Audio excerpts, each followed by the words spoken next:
नमस्कार दोस्तों, स्वागत है आपका सुनील साइंस पॉइंट पर।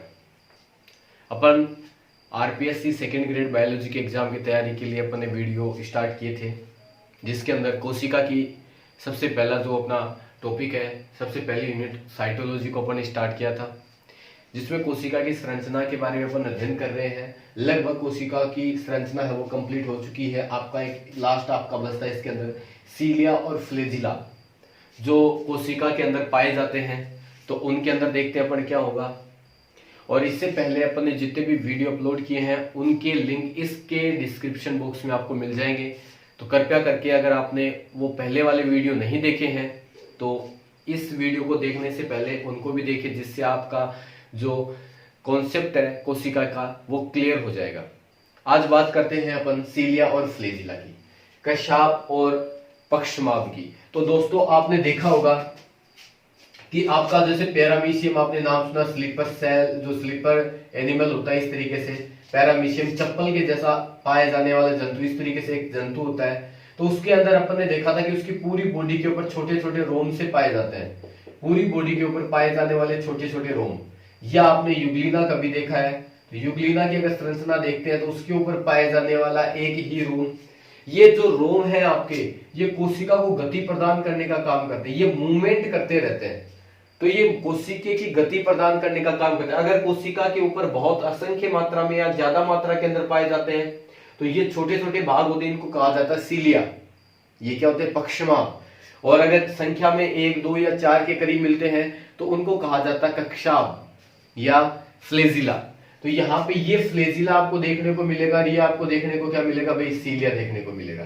तो यहाँ पे देखिए कि ये बनते कैसे हैं। तो इससे जस्ट पहले वाला वीडियो अपन ने सेंट्रोसोम का पढ़ा था। तो सेंट्रोसोम के कार्य में अपन ने पढ़ा था कि सेंट्रोसोम है वो बेसल जो ग्रेन्युलर आधार कणिका है उसका निर्माण करता है, और उसी के बाद में क्या बनेंगे आपके फ्लेजिला वगैरह वो बनते हैं। ठीक है, तो यहाँ पे आप देखते हो कि सीलिया और फ्लेजिला की उत्पत्ति किससे होती है? ये ब्रेसल ग्रेन्यूल जो आपके होते हैं, आधार कणिका जो होती है, उससे ये बने होते हैं। और ये काम क्या करते हैं? कोशिकीय गति के अंदर क्या होते हैं? सहायक होते हैं। आपकी कोशिका अगर गति करती है, मूवमेंट करती है, तो उसके अंदर सहायक होते हैं। फिर अपन बात करते हैं कि इंटरनल स्ट्रक्चर कैसी होती है इनकी। तो आंतरिक संरचना अगर आप देखते हो तो केवल इसी प्रकार की मिलेगी आपको। तो दोनों की आंतरिक संरचना एक जैसी होती है, लेकिन बाहरी स्वरूप के अंदर अगर अपन देखते हैं तो इनकी संरचना अलग अलग होती है। तो बाहरी स्वरूप की बात करें तो यहाँ पे आप देख रहे हो कि सीलिया जो होती है उसका आकार है वो छोटा होता है, जबकि फ्लेजिला का आकार क्या होता है? बड़ा होता है यहाँ पे। तो सीलिया की साइज है 5 से 10 माइक्रोन के बीच की होती है, लेकिन फ्लेजिला है वो लगभग आपका 150 माइक्रोन लंबाई का आपको देखने को मिलेगा। दूसरी बात करते हैं तो सीलिया जो है आपके पक्षमाभ वो संख्या में क्या मिलेंगे आपको? बॉडी के ऊपर अधिक मात्रा के अंदर पाए जाते हैं, जबकि कक्षाभ जो होते हैं आपके वो 1 ही 2 या 4 की संख्या के अंदर मिलेंगे, ज्यादा संख्या के अंदर ये नहीं पाए जाते कोशिका के अंदर। तीसरी बात करते हैं कि इनकी स्थिति है, सीलिया है वो पूरे के पूरे शरीर के ऊपर पाए जाते हैं कोशिका के अंदर। यहाँ पे आप देख सकते हो पूरे शरीर के ऊपर पाए जाते हैं सीलिया, जबकि जो आपके फ्लेजिला होते हैं वो बॉडी के सिरे के ऊपर पाए जाने वाली एक विशेष संरचना होती है। यहाँ पे अगर आपको सीलिया जो होते हैं अगर इनको मूवमेंट करना तो सारे के सारे एक ही दिशा में मूवमेंट करते हैं, जिससे आपका जो जंतु है वो आगे की तरफ वृद्धि करता है। इसका मतलब पेंडुलम मूवमेंट है वो इनके द्वारा दर्शाई जाती है। जो पेंडुलम मूवमेंट होती है वो उनके द्वारा दर्शाई जाएगी, जबकि जो फ्लेजिला होते हैं वो कैसे करते हैं? आपकी स्वतंत्र गति दर्शाते हैं, फ्री मूवमेंट दर्शाने का काम करते हैं। तो ये स्वतंत्र गति दर्शाते हैं। तो इन दोनों के अंदर, बाह्य स्वरूप के अंदर दोनों के अंदर क्या होता है? ये दोनों के अंदर आपको अंतर देखने को मिलेगा। अब अगर अपन देखें तो अगर किसी भी सीलिया फ्लेजिला को काटें तो काट में आपको इस प्रकार की एक संरचना दिखाई देती है, जिसके अंदर बाहर वाली साइड के अंदर ये आपके कितने तंतु मिलते हैं? यहाँ पे बाहर वाली साइड के अंदर आपको ये 9 तंतु आपको देखने को मिलेंगे, और बीच में कितने मिलते हैं आपको? 2। तो इसीलिए जो इनकी संरचना की बात करते हैं, सामान्यतः यूकैरियोटिक कोशिका की बात करते हैं, तो ये 9+2 संरचना के रूप में पाए जाते हैं, जिसमें 9 जो आपकी शिष्ट नलिकाएं होती हैं वो कहां पे मिलती है? आपकी परिधि के ऊपर, और 2 शिष्ट नलिकाएं कहां पे मिलती है? आपकी केंद्र के अंदर मिलती है।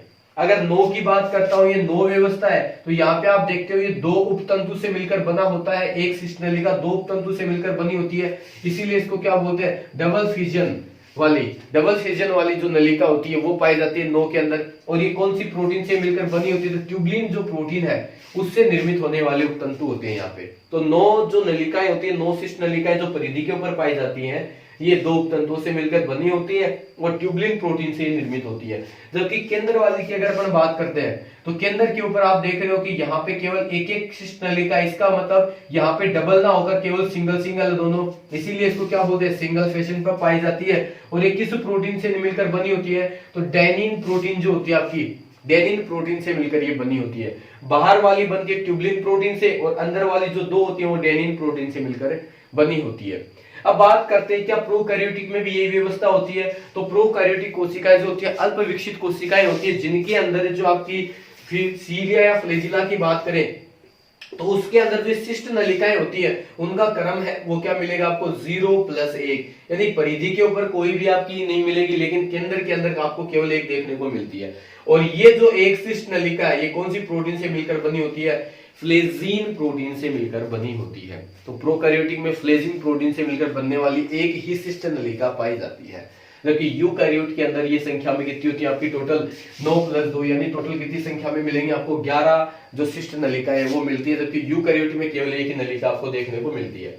फिर बात करते हैं काम क्या करता है। तो काम क्या करता है भाई, कोशिका की गति के अंदर सहायक होते हैं। तो आप देख सकते हो कि कोशिका की गति के अंदर सहायक होते हैं। मानव की अगर बात करें तो मानव का जो स्पर्म होता है, शुक्राणु जो होता है, उसके अंदर भी क्या पाया जाता है भाई, कशाभिक गति, फ्लैजिलेटेड मूवमेंट दर्शाई जाती है कशाभ के द्वारा। जैसे माइटोकॉन्ड्रिया जो होता है उसके द्वारा जो बनता है, जो अपन ने पढ़ा था सेंट्रोसोम के अंदर कि ये माइटोकॉन्ड्रिया में पुच्छ का निर्माण, आपकी जो शुक्राणु उसके अंदर पुच्छ का निर्माण करता है, तो ये भी फ्लैजिलेटेड मूवमेंट दर्शाने का काम करता है। आपका जो ट्रेकिया होता है, जो आपका ट्रेकिया होता है उसके द्वारा भी फ्लैजिलेटेड की जगह सीलिएटेड मूवमेंट, आपने देखा होगा कि जो मानव का जो ट्रेकिया होता है उसके अंदर भी बहुत सारे सूक्ष्म नलिकाएं या सूक्ष्म रोम पाए जाते हैं और ये रोम भी एक साथ आपकी गति दर्शाते हैं। इसीलिए मानव के अंदर सीलिएटेड मूवमेंट भी पाई जाती है आपकी ट्रेकिया के अंदर या फेलोपियन ट्यूब एंड वाहिनी के अंदर देखी जाती है। और आपकी फ्लैजिलेटेड मूवमेंट है वो शुक्राणु के द्वारा दर्शाई जाती है।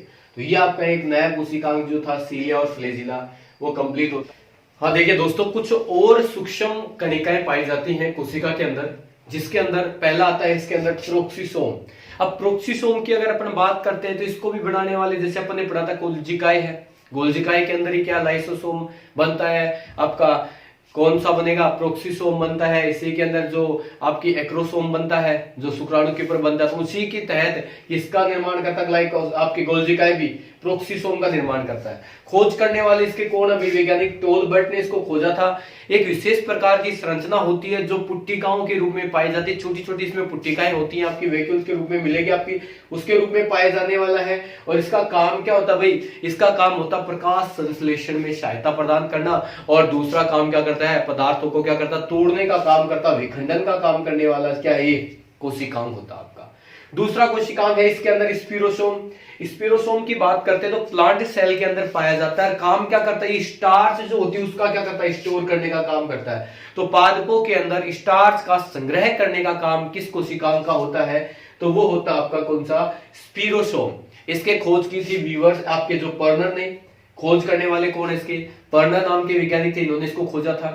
तीसरा आता है इसमें क्या, ग्लाइओक्सियोसोम। ग्लाइओक्सियोसोम कोशिकांग क्या काम करता है, ये जो वसा होती है उसको कार्बोहाइड्रेट के अंदर कन्वर्ट करने का काम करता है। काम क्या करेगा, जो फैट होती है उसको किसके अंदर कन्वर्ट करेगा, कार्बोहाइड्रेट के अंदर कन्वर्ट करने का काम करता है।